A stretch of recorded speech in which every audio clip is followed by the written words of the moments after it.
اعوذ باللہ من الشیطان الرجیم بسم اللہ الرحمن الرحیم لم يكن الذين كفروا من أهل الكتاب والمشركين منفكين حتى تأتيهم البينة رسول من الله يتلو صحفا مطهرة فيها كتب قيمة صدق اللہ العظیم۔ سامعات محترمہ، آج کے سوق میں ہم سورۃ بینہ پڑھیں گے۔ یہ پارہ نمبر 30 کا رکوع نمبر 23 ہے اور اس میں 8 آیات ہیں۔ اس سورت کا دوسرا نام سورۃ لم یکن بھی ہے۔ اس میں 8 آیات ہیں۔ اللہ تبارک و تعالی ارشاد فرماتا ہے لم یکن الذین نتے، لم یکن کے معنی نتے، الذین کفروا وہ جنہوں نے کفر کیا، من اہل الکتاب والمشرکین اہل کتاب میں سے اور مشرکین مکہ میں سے، منفکین باز آنے والے، رک جانے والے، منع ہونے والے، حتی تأتیہم البینہ یہاں تک کہ آ جائے ان کے پاس البینہ ایک واضح دلیل، رسول من اللہ کہ وہ ایک رسول ہو اللہ کی طرف سے، یتلو جو پڑھے ان پر، جو تلاوت کرے ان پر، صحفا مطہرۃ پاکیزہ صحیفے، پاکیزہ اوراق، فیہا کتب قیمہ جس میں مضامین ہو قیمہ بڑے مضبوط اور محکم، یعنی اہل کتاب یعنی یہود و نصارہ اور مشرکین مکہ اپنے کفر کو اور شرک کو تب تک چھوڑنے والے نہ تھے جب تک کہ ان کے پاس ایک رسول نہ آ جائے۔ لہذا اس وقت کا تقاضا یہ تھا کہ ہم ایک رسول بھیجیں، ایک مقدس رسول جس کے پاس پاکیزہ صحیفے ہو، مقدس کتاب ہو اور جس میں واضح اور محکم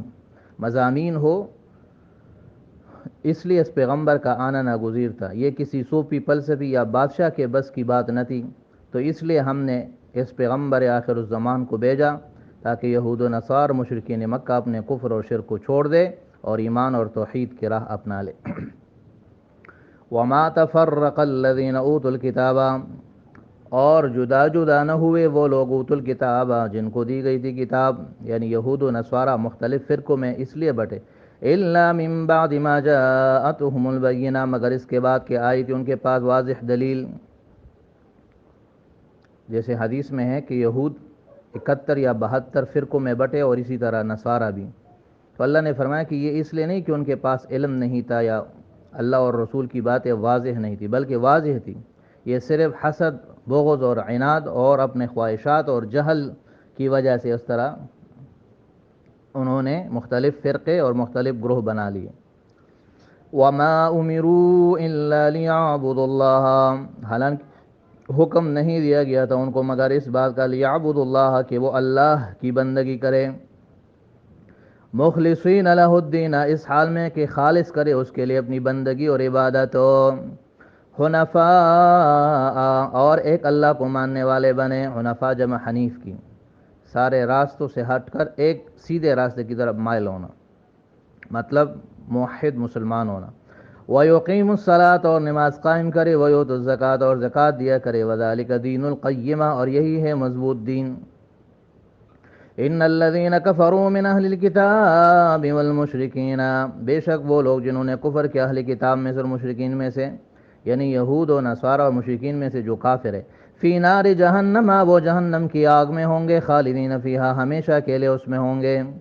اولئک ہم شر البریہ یہی ہے وہ جو مخلوق میں سب سے بدتر ہے، مخلوق بریہ مخلوق میں جانور بھی آتے ہیں، حتیٰ کہ یہ جانوروں سے بھی بدتر ہے۔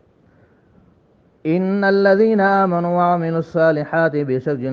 جو لوگ ایمان لائے اور جنہوں نے نیک اعمال کیے، اولئک ہم خیر البریہ یہی ہے وہ جو بہترین مخلوق ہے، مخلوق میں سب سے بہتر ہے۔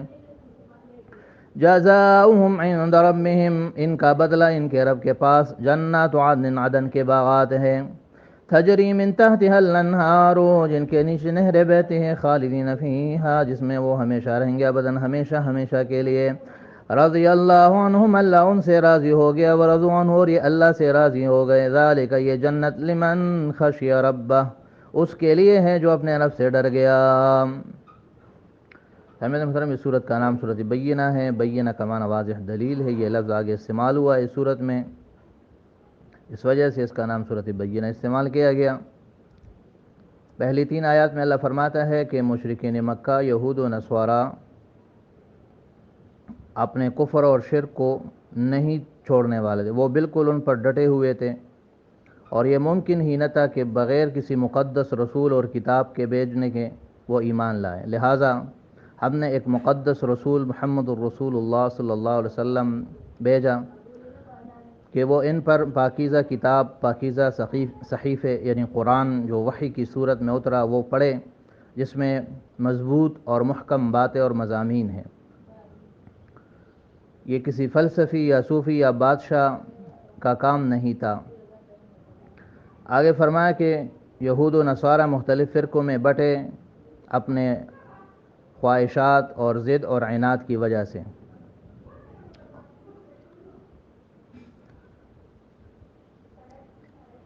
اس وجہ سے نہیں کہ ان کے پاس اللہ کی طرف سے صاف بات نہیں آئی تھی یا پیغمبر کی باتیں واضح نہیں تھیں، نہیں، اللہ اور رسول کی باتیں بالکل واضح تھی، لیکن وہ فرقوں میں بٹے اپنے خواہشات کی وجہ سے اور اپنے مفادات اور بغض اور عناد کی وجہ سے۔ جیسے حدیث میں ہے کہ نبی علیہ السلام نے فرمایا یہود 71 یا 72 فرقوں میں بٹے اور عیسائی بھی اس طرح، اور یہ بات ہمیں بتائی کہ تم اس طرح نہ کرو، لیکن نبی علیہ السلام نے پیشن گوئی کی کہ یہ امت 73 فرقوں میں بٹے گی۔ تو کہا کہ یا رسول اللہ، اور پھر نبی علیہ السلام فرمایا یہ امت 73 فرقوں میں بٹے گی اور سارے آگ میں ہوں گے، صرف ایک بچے گی۔ پوچھا کہ یا رسول اللہ وہ ایک کون ہے؟ فرمایا کہ وہ جو میرے طریقے اور میرے صحابہ کے جماعت کے طریقے پہ چلے۔ لہذا آج کے مسلمانوں کے اندر فرقہ بندی، یہ اس پہ سوچنا چاہیے مسلمانوں کو۔ اختلاف اپنی جگہ پر رہتی ہے، لیکن اختلاف کی بنیاد پر فرقے بنانا حرام ہے اور گناہ ہے۔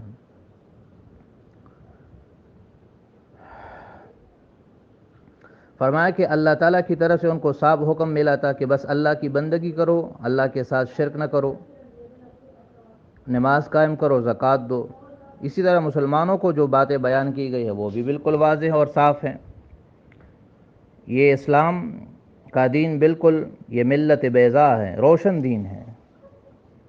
اس کا دن بھی روشن ہے اور اس کی رات بھی روشن ہے۔ قرآن کی باتیں بھی روشن ہیں اور حدیث کی باتیں بھی صاف ہیں۔